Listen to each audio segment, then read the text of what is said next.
बिस्मिल्लाहिर्रहमानिर्रहीम। असल जंग क्या है? ये जो इस वक्त बैतुल मुक़द्दस में फ़लस्तीनी भाइयों के साथ हो रहा है और इसराइलियों के साथ जो मामला चल रहा है, असल वजह क्या है? असल मसला है बैतुल मुक़द्दस। बैतुल मुक़द्दस 3 मज़ाहिब की मुक़द्दस जगह है। मुसलमानों का ये क़िबला अव्वल है, ईसाइयों के लिए यसू की जाए विलादत है यानी ईसा अलैहिस्सलाम की, और यहूदियों के लिए ये दी हैकल सुलेमानी है।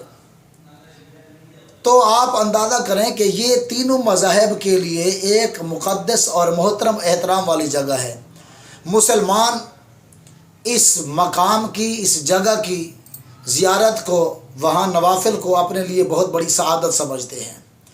और ईसाई चूँकि आप जानते हैं कि वो ईसा अलैहिस्सलाम की जाए विलादत की वजह से इसको मोहतरम और मुक़द्दस समझते हैं।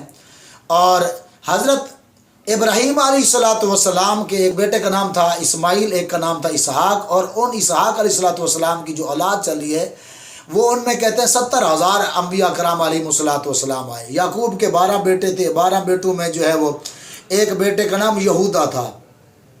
उस यहूदे की वजह से जो है वो ये यहूदी जो है वो बने हैं। तो हज़रत मूसा अलैहिस्सलाम के दौर में भी ये बनी इसराइल वाले जो लोग थे, ये मूसा अलैहिस्सलाम के साथ थे और इन पर अल्लाह ताला ने बड़ा करम किया हुआ था। ये ऐसी नाशुक्री कौम है, ये ऐसी छोटे जहन रखने वाली कौम है। आप अंदाज़ा करें, मन्नू सलवा इन पर नाजिल हुए, मन्नू सलवा खा खा के ये कहते हैं हम उकता गए। अल्लाह की इतनी बड़ी बड़ी नेमतें खा के ये कहते हैं हम उकता गए। अच्छा, फिर इन पर जो है वो मछली का शिकार इन पर जायज़ हो गए। एक दिन इनको हफ्ते का मना किया, लेकिन ये ऐसी कौम है, इन्होंने हफ्ते को जो है शिकार करना बाज नहीं आया, इन्होंने शिकार किया। यानी हर मामले में अल्लाह की नेमतें खा कर भी और इतनी नेमतें पा कर भी 12 चश्मे मूसा अलैहिस्सलाम ने अल्लाह के हुक्म से जारी किए। ये 12 चश्मों के पानी पी कर भी फिर भी अल्लाह की नाशुक्री करते रहे। जब मूसा अलैहिस्सलाम इनको लेकर गए तो उस वक्त ये कहने लगे, मूसा हम नहीं आगे लड़ने वाले, आप ऐसा करिए। बुज़दिल कौम है, यूँ समझ लें।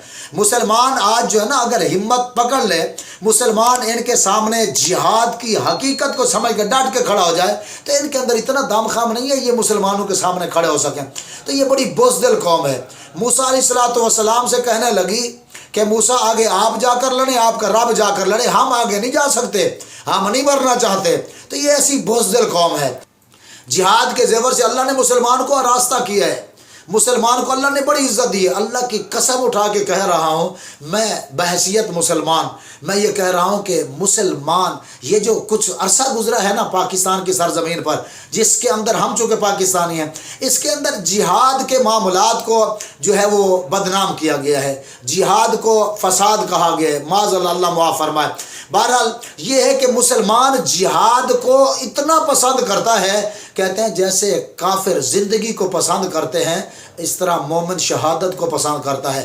बल्कि तुम शराब के आदी हो, मुसलमान शरबत शहादत का आदी है। हाँ जी, इसकी एक ही तमन्ना, इकबाल रहमतुल्लाह ने कहा था, मेरी ज़िंदगी का मकसद तेरे दीन की सरफराजी, मैं इसीलिए मुसलमान, मैं इसीलिए नमाज। ज़िंदगी का क्या मकसद है? शहादत। इकबाल रहमतुल्लाह ने कहा था कि मेरी ज़िंदगी का मकसद तेरे दीन की सरफराजी, मैं इसीलिए मुसलमान, मैं इसीलिए नमाजी।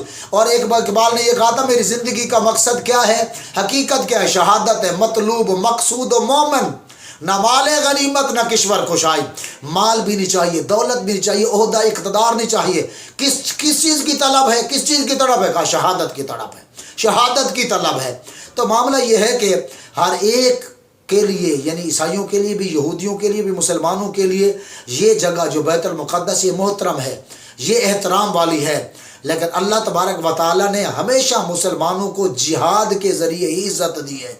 तो आज जो है वो तमाम दुनिया के 57 ममालिक हैं या जो है वो 53 ममालिक हैं और 41 ममालिक का आपस में इत्तेहाद भी हुआ, जिसमें जो है वो जनरल रहील साहब को सरबराह बनाया गया। काश के इनकी दिल के अंदर, इनके दिमाग के अंदर जिहाद का जज्बा फिर बेदार हो जाए, ये फिर कौम को जिहाद वाले मैदान में लेकर आएँ और बताएं कि रसूलुल्लाह सल्लल्लाहु अलैहि वसल्लम ने फरमाया था। हाँ जी, क्या फरमाया था हुजूर ने कहा, या अल्लाह मैं तेरी राह में जाऊँ, जिहाद करूँ, लड़ूँ, फिर मैं तेरी राह में शहीद हो जाऊँ, तो फिर मुझे ज़िंदा कर दे। सुम्मा उक्तल सुम्मा हुया, सुम्मा उक्तल सुम्मा हुया। 3 दफ़ा हुजूर ने कहा یا اللہ میں تیری راہ میں قتل کیا جاؤں، پھر زندہ کیا جاؤں، پھر قتل کیا جاؤں، پھر زندہ کیا جاؤں۔ کیوں؟ رب نے بھی یہی کہا ہے کہ وَأَعِدُّوا لَهُم مَّا اسْتَطَعْتُم مِّنْ قُوَّةٍ، اے مسلمانوں دشمن کے مقابلے میں اپنی طاقت جمع کر کے رکھو۔